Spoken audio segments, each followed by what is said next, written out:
My number one tip for having amazing sex after 60 is... Hi, I'm Suzanne Noble, and I'm the host of Sex Advice for Seniors.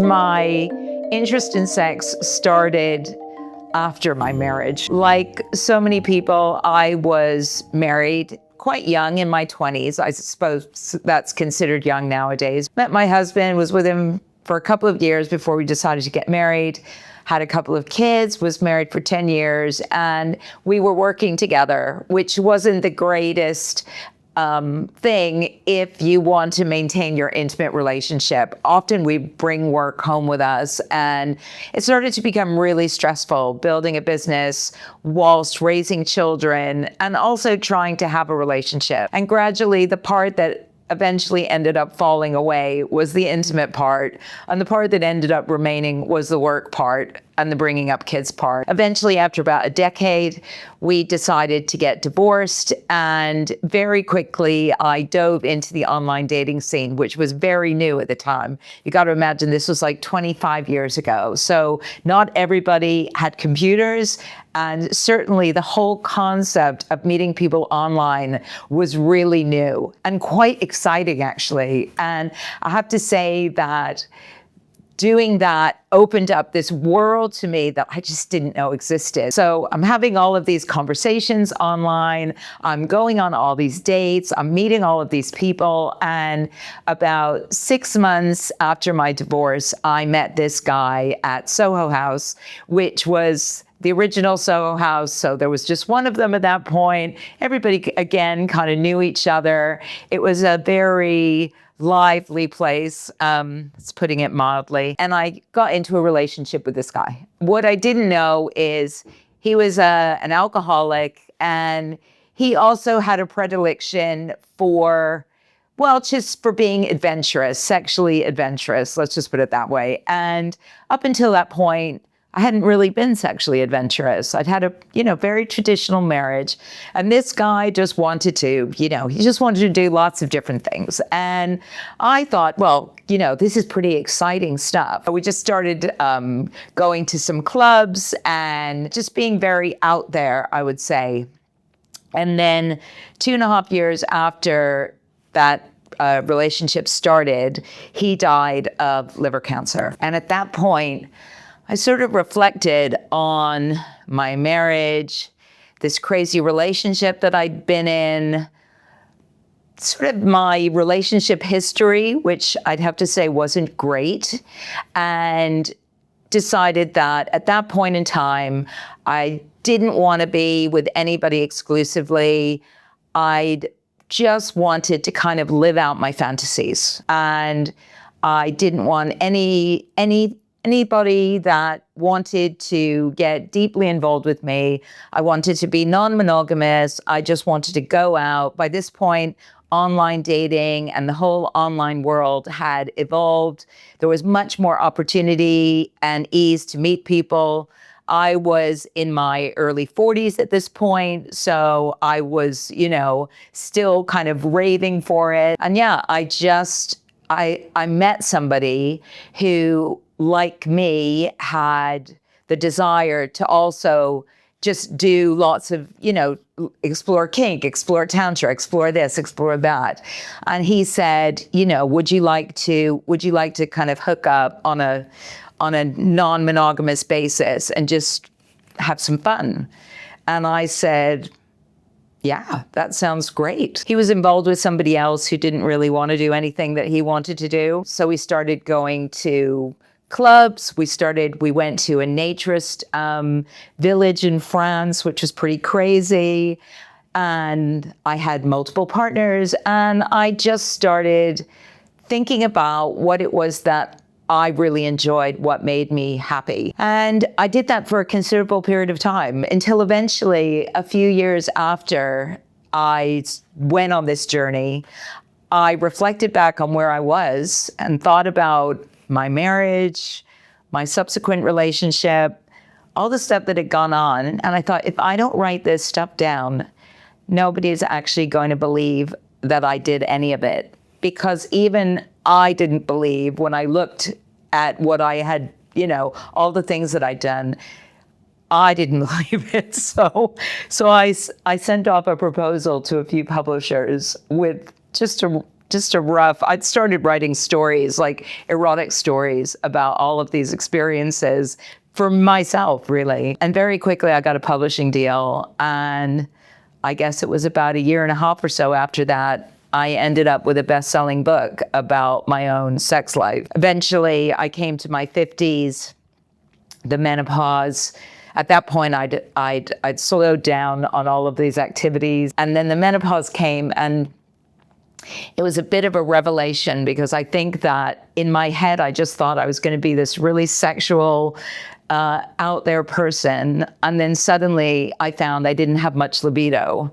Like everything the hormones dropped, and I just, hot flashes, my whole body was kind of trying to adjust to what was going on. And I went through the next 10 years really kind of grieving over that aspect of my life that I thought might be over.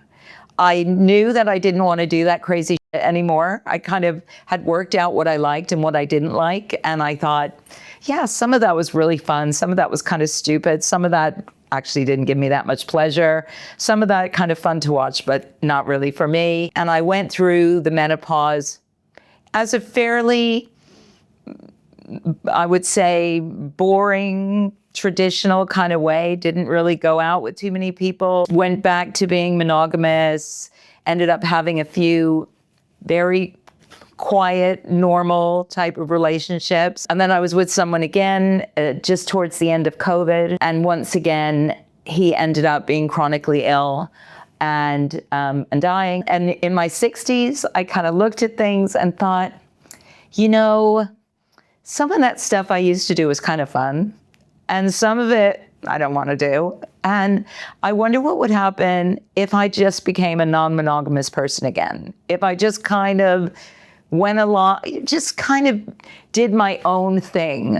So if I'm with someone and it's going well and I'm enjoying it, that's great. But if there's opportunities to do other things, then maybe that's good as well. Maybe just being open about this stuff is good. And so where I am now at 64 is non-monogamous in what I call a situationship, where I just have fun with somebody on the weekends on a fairly regular basis. Sometimes we do things with other people, not that often. I just feel quite content now. And I guess where I've gotten to with all of this is thinking, well, at any age, you can design the relationship that you want. And I think society often tries to steer us in a certain way because of the expectation to get married, have kids, settle down, do these sorts of quite predictable ways of being. And what I decided is you don't have to do that. What do you think are the biggest misconceptions people have about, sex after 60? I guess what I'm hearing more and more from people, especially women actually, that I challenge is that, like me, lots of women feel that they don't have much libido once they go through the menopause, and they struggle to engage with their sexual selves because they may feel that their hormones are kind of saying to them, they're just not interested. And I definitely know that the way I feel about sex now versus how I felt when I was younger is definitely different. I suppose the difference with me and so many of the women I speak to and the people that I talk to is that if you can trust your own body, if you can actually be more intentional about it, you can still get turned on, you can still get aroused, you can still feel desired and want to desire someone else. But I think the word for me is that it's quite intentional. So when I tell people that I'm quite prescriptive in the way that I go about this, like I set aside my Sunday, I light the candles, I play nice music, I get dressed up, I do something that makes me feel good. And I prepare myself to just have an afternoon of fun with my partner. They think, God, you're scheduling all of this. That sounds that's not very spontaneous, is it? And I think that this idea that it always has to be spontaneous, that we just have to, this romantic vision that we have from the movies where people just rush into each other's arms and they just like, suddenly it's just all happening. They're tearing each other's clothes off. No, it's slower. It's more intentional. It's much more trusting. It's a different way of seeing it. And I think that we can have that at any age, but especially later on in life. And I think we just have to acknowledge that the way that we get aroused is different, and it's not going to be like it was in our 20s. That's one of the biggest misconceptions. So when I hear men, especially because I have a lot of male listeners and followers, tell me, oh, my wife just doesn't care anymore. She doesn't want it anymore. She said, no, she's not interested, and I think, well, there's probably a bunch of stuff going on around that. One is, she might just be feeling really uncomfortable about her body. I mean, our bodies change as we get older, and body confidence has a lot to do with feeling confident in bed. And so she might not be feeling that confident. And if she's not getting that reassurance, then that's not going to help her to feel confident. Secondly, it might be that she's never had the kind of sex that she wants, and she doesn't even know how to ask for it, and she might not even know what it is that she wants. So unless you know yourself what you want, it's very difficult to express to somebody else what you want. I hear a lot about, she doesn't want it, and I think, well, maybe she doesn't want the kind of sex she had. Maybe it just wasn't good for her, and she didn't have the capacity or the confidence to just speak up and just say, you know what, I've been faking it all along, or I'm just not interested. I know myself, having been in a long relationship, it's bloody difficult to ask for what you want. And it's much easier to ask for what you want when you've just started a relationship and there's no risk because you just met someone. So, now it's super easy for me when I'm with someone to just say, this is the kind of stuff I like. And if they say, yeah, that's not really my thing, I can just say that's fine. For someone over 60 who feels like their sex life might be over, what advice would you give to them? I have a little saying, desire never retires. And there's always the possibility to re-engage with your sex life at no matter what your age happens to be, but you have to want to do it. So, as I said before, some people have just given up. I've spoken to so many inspiring people on my podcast who have told me that, they were brought up in strict religious households where the whole idea of sexual pleasure was just never discussed, and they were taught that it was a shameful thing, especially as a woman, to want it.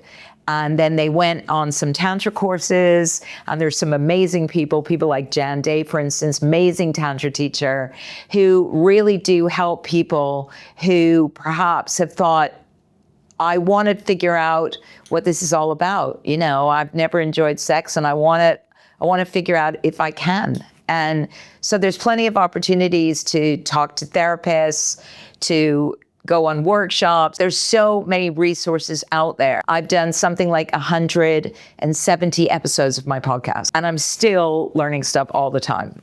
So there's always something new to learn. So what's the first step that someone could take to reignite their intimacy with their partner? I mean, there's a few little tricks or little tips that I've been given over the years, and some of them I think are really fun. So, for instance, there's something called the yes, no, maybe checklist, which is a very fun checklist. There's lots of different ones. You can download them off the internet, where literally you and your partner are given a list of stuff, and you tick off things that you might be open to doing, things you would never be open to doing, and things that you potentially could be open to doing. So it's yes, no, maybe. And each of you do that. And each of you do the giving it or receiving it. And it starts from stuff as basic as, I just would want more kissing.